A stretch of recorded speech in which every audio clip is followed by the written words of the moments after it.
Už to něco dělá, už se něco děje. Já nevím, co čerstvýho. Že by šampiony? Šampiony! A hovno zase, co? Ale nepotřebí to vyjde, ty vole.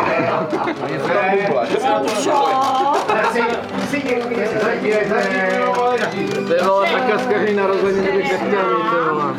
Že si natočíme jak čap do ruly. To je jak Petka. Tak se to nepostaví. Pepo, jdi dál, ty vole. Jdi dál, ty vole.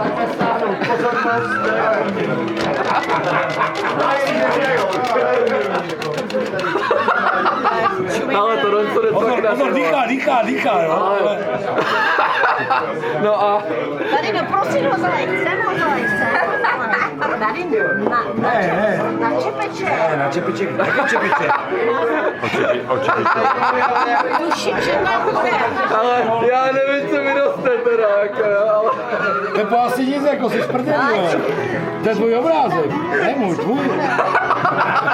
Na to nedělej, já ti to postavím vle hned, jestli chtějí.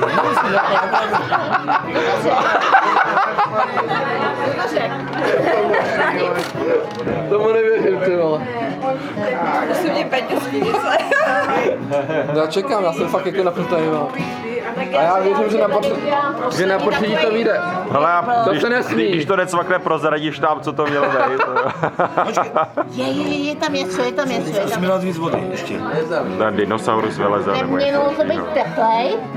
Teplej dinosaurus. Počkej, teplá Teplej voda. dinosaurus vyleze. Tak... Že na studii nic nereaguje.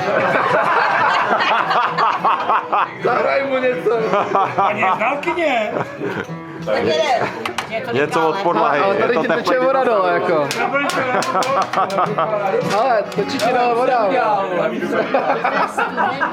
To je Pepík, ty vole. Už se počural, ty vole. Květina. Já to teďka znám, ty vole. Přines teplou vodu, to půjde. No ne, tady ti to teče, ty vole. Pepo, koukej, vole.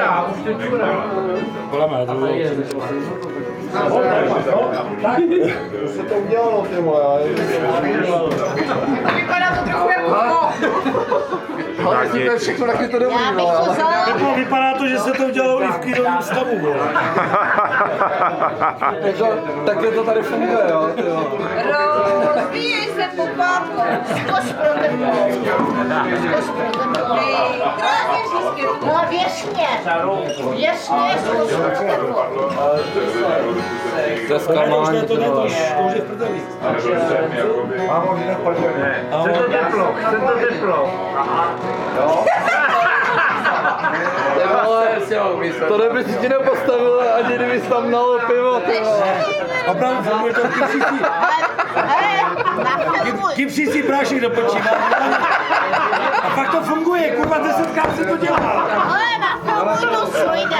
Jenomže Pepa mi dá nějaký pošlej kypřící prášek. Nějaký 10 let starý prášek.